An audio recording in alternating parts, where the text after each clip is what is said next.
ஆரம்பிச்சு ஒரு காமன் பப்ளிக்ல இருந்து ஆரம்பிச்சு கார்ப்பரேட் வரைக்கும் அது போகுது.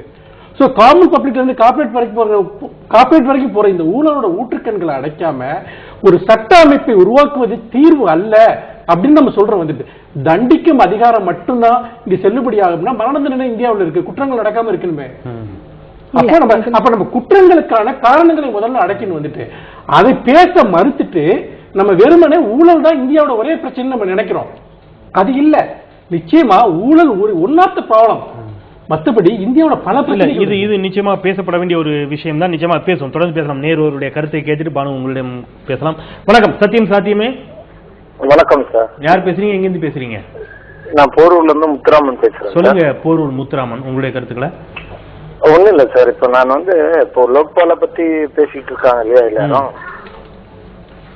வரணும்னு சொல்லிட்டு கொண்டு இருக்காங்க. சின்ன சின்ன விஷயங்கள் அடிப்படையா இந்த எலக்ட்ரிசிட்டி ப்ராப்ளம், இபி ஆபீஸ்ல போனோம்னா நம்ம டைரக்டா இபி கனெக்ஷனுக்கு அப்ளை பண்ணவே முடியல. இதை தீக்கிறதுக்கு ஒரு லோக்பால் வரணும்னு தான் ஒண்ணும் கிடையாது.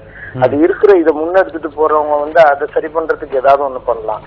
அதே மாதிரி ஆர்டிஓ ஆபீஸ் போனோம்னா லைசன்ஸ் அப்ளை பண்றதுக்கு உண்டான எந்த பேசிக் ரீசனபிளான வழிமுறை எதுவுமே கிடையாது. இதுக்கும் யாராவது ஒருத்தர் மீடியேட்டர் வச்சுதான் நம்ம போக வேண்டியதா இருக்கு.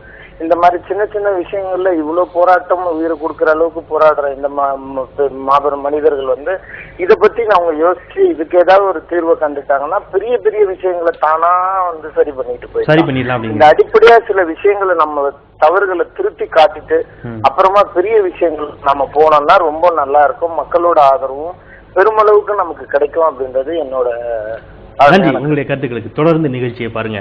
இப்ப அவர் கேட்ட ஒரு கேள்வி, ஊழல் மட்டுமல்ல இந்தியாவினுடைய பிரச்சனை, அதை தாண்டி வேலைவாய்ப்பின்மை, வறுமை, சாதிய பார்வைகள் எத்தனையோ இங்கே இருந்து கொண்டிருக்கின்றன.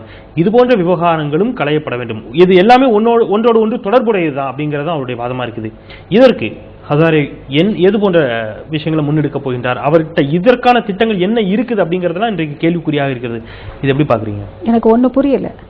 ஒரு மனுஷர் ஒரு காசு எடுத்துட்டு போராடுறாருங்கும் போது அவர் தலையிலேயே இந்தியாவுடைய ஒட்டுமொத்த பிரச்சனைகளையும் நீ தான் போராடணும், நான் ஃபாலோ பண்றேன்னு சொல்ற மாதிரியான மென்டாலிட்டி என்ன மாதிரி மென்டாலிட்டி? அண்ணா ஹசாரே ஒரு உதாரணம். அவர் ஒரு பொது இதுக்காக போராடுறாரு அப்படின்னா நீங்க இன்னொரு பிரச்சனையை எடுத்து போராடுங்க. எத்தனை பேருக்கு அந்த தைரியம் இருக்கு? எத்தனை பேர் பின்னால வருவாங்க? அது ஒரு பெரிய பிரச்சனை. அந்த தைரியம் யாருக்கும் கிடையாது. ரெண்டாவது அவர் சொன்னாரு ஊழலோட ஊற்றுக்கண்ணை முதல்ல அடைக்கணும். ஊழலோட ஊற்றுக்கண் கொடுக்கிற இடத்துல இல்ல, வாங்குற இடத்துல இருக்கு. வாங்குற இடம்ங்கிறது அரசாங்க ஊழியர்கள். அதை கண்ட்ரோல் பண்றதுதான் இந்த லோக்பால் மசோதா. அது 60% தண்டனை மட்டுமே தவறுகளை குறைத்துவிடும் என்று சொன்னால் மரண தண்டனை இருக்கக்கூடிய தேசத்தில் ஊழலுடைய ஊற்றுக்கண்ணை கண்டுபிடிச்சு அதை அடைக்கணும். அதை அடைக்கணும்னு சொன்னா ஒரு நேயர் உங்ககிட்ட தொலைபேசியில் தொடர்பு கொண்டாரு. இபி ஆபீஸுக்கு போனா புரோக்கர் இருக்கான், டிரைவிங் லைசன்ஸ் ஆர்டிஓ ஆபீஸ்ல புரோக்கர் இருக்கான்னு. நாம 15 நாள் தாசில்தார் ஆபீஸ்ல எழுதி போறான், ஜாதி சான்றிதழ் 15 நாள் ஆகும். இன்னைக்கு 500 ரூபாய் கொடுத்தா இன்னைக்கு சாயந்தரம் தருவான்ட்டு 500 ரூபாய் நான் தான் கொடுக்குறேன். ஆக ஊழலை சமுதாயம் தான் உருவாக்குது அடிமட்டத்தில இருந்து. புரோக்கர் எனக்கு இல்ல ஒரு விஷயம் புரியவில்லை. ஆரம்பத்தில் இருந்தே நீங்க எல்லாருமே சுற்றி வந்த நேர்களும் சரி சுற்றி பேசக்கூடிய விஷயம் எல்லாமே ஒரு தாலுகா ஆபீஸில் கொடுக்கக்கூடிய 50 ரூபாய் 100 ரூபாயை பற்றிய விவகாரமாகவும்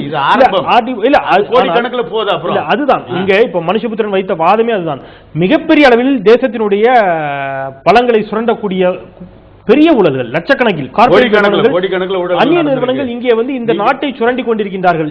அதற்கான எந்த ஒரு தெளிவான திட்டங்களும் இதுல இல்ல அப்படிங்கறதா இங்க விவாதிக்கப்படுறது. அதுக்குதான் ஒரு முதல்ல ஒரு ஆரம்பம். இவங்க வாதப்படி சொன்னா பிள்ளையார் சொன்னா அதுக்கு ஒரு லோக்பால் சட்டத்தை கொண்டு வரணும்னு முயற்சி பண்றோம். இல்ல நான் சொல்ற லோக்பால் தான் வரணும் அப்படின்னு சொன்னா அது சாத்தியம் இல்ல. ஒருவேளை இப்படி எடுத்துக்கொள்ளலாமா மனுஷபுத்திரன்? இந்த ஒரு விவகாரத்தில் பாஜகவும் காங்கிரசும் புதிய கூட்டணி வைத்துக் கொண்டார்கள்.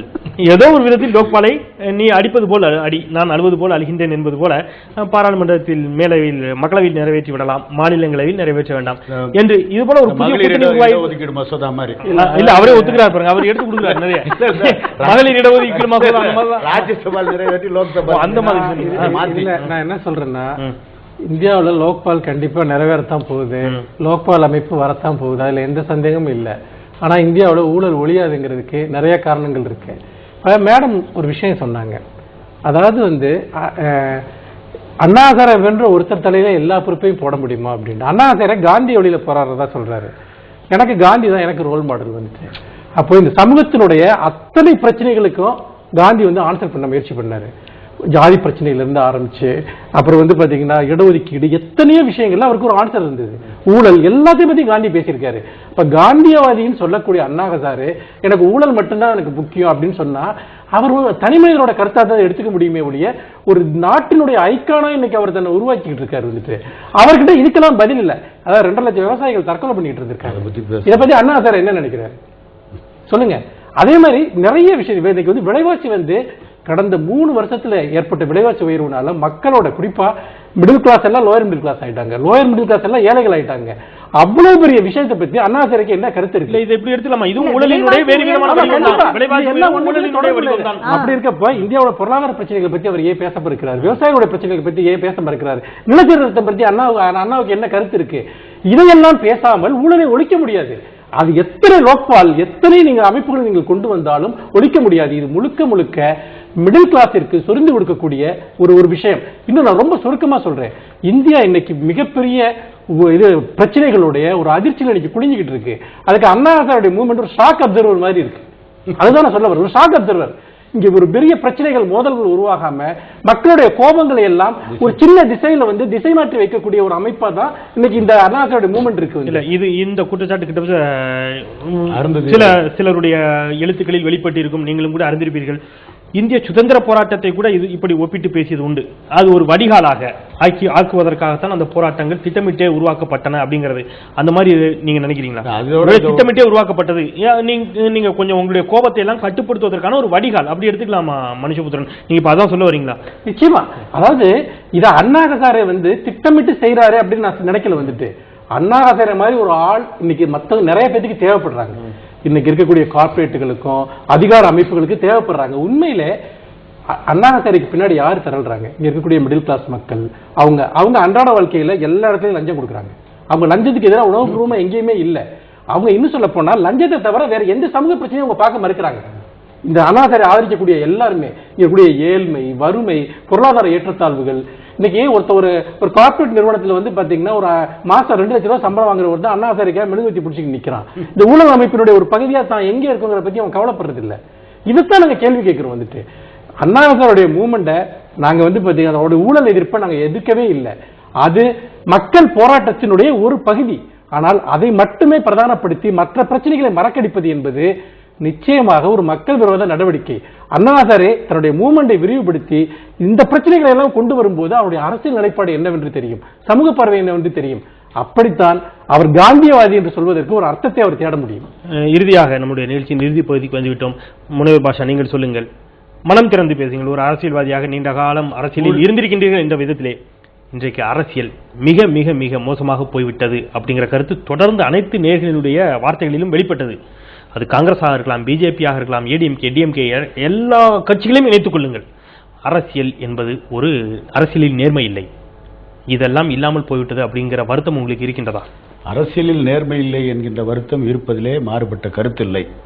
ஆனால் அதே நேரத்தில் நேர்மையை விட மனிதநேயம் முக்கியம். இன்னும் சொல்ல போனால் மதங்களை கடந்து, ஜாதிகளை கடந்து மனிதநேயத்தோடு வாழக்கூடிய ஒரு இந்தியா இன்றைக்கு இருந்து கொண்டிருக்கிறது. அந்த இந்தியா ஊறுபட்டு விடக்கூடாது, அந்த ஒற்றுமை உணர்ச்சி பாதித்து விடக்கூடாது என்பதிலே நான் அதிகமான கவலை கொண்டவன். எனவேதான் அந்த ஒன்றுபட்ட இந்தியாவை காங்கிரஸ் கட்சியாலே மட்டும்தான் தர முடியும் என்ற நம்பிக்கையோடு காங்கிரஸ் கட்சி தொடர்ந்து ஆட்சிக்கு வர வேண்டும் என்று நான் விரும்புகிறேன். இல்ல, உண்மையிலே நீங்க ஒரு பழுத்த அரசியல்வாதிங்கிறத ரொம்ப சரியா நிரூபிச்சிருக்கீங்க. என்னுடைய கேள்விக்கு அற்புதமா அதை வந்து கிட்டத்தட்ட ஓட்டு கட்டிங்க பாருங்க வரக்கூடிய தேர்தலுக்கு. உண்மை அதுதான். நன்றி நன்றி. காங்கிரஸ் விட்டா வேற வழியே கிடையாது. நன்றி நன்றி உங்களுடைய கருத்துக்களுக்கு. பானு, இறுதியாக உங்களுடைய கருத்தை பதிவு செய்யுங்கள். வட மாநிலங்களில்